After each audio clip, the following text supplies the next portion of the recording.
I'm sitting here with Sherpa, and he's at the Mohegan Outdoor Center, and he's from Israel, and he's Sobo.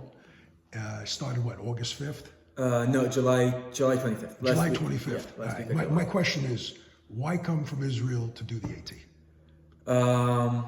Well, my story started back in 2018. I took a gap year after high school. I lived down in Georgia.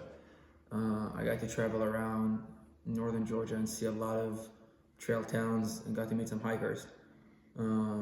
And earlier this year, I was up in the Himalayas looking for some new trails. And when I finished the Himalayas, I wanted to do something bigger. I wanted a bigger challenge.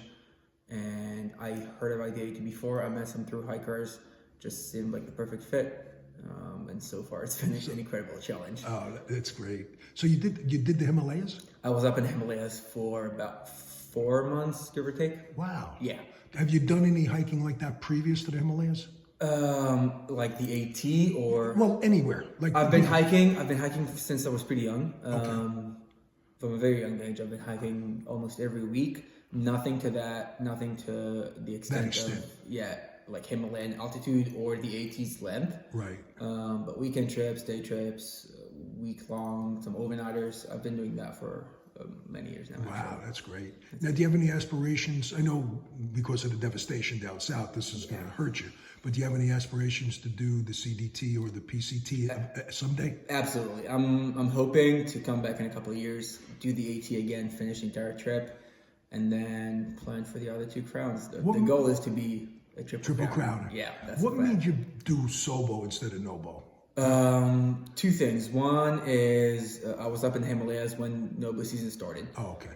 And the second was I have some friends down in Georgia, and I wanted to be able to finish there. Finish there, yeah, exactly. Oh, okay. So being Sobo just made sense both ways. Right. So you're going to go as far as you can, basically? The plan's to go down to Virginia. I think it's Damascus where the trail ends now. It might be a little further, but yeah. Yeah, wherever the trail ends, go as far as I can and try to help volunteer the communities that got hurt, give back to the incredible people on trail. That's great. That's great. How did you get your trail name? So Sherpa is Himalayan mountain guide. That's the name of the guides up in the Himalayas. So it came both from my experiences in the Himalayas and also I still have a good friend that we met, I think our second day through the wilderness, and he was really lost. He needed some help and some friends to guide him through, and I took on the job, and he gave me the name Sherpa about a week later. That's great. That's great getting your name on the trail. On trail. That's cool. Mm-hmm. That's cool. If you have one tip for a thru hiker that's going to go out next year, what would that be? Just one. I just want one.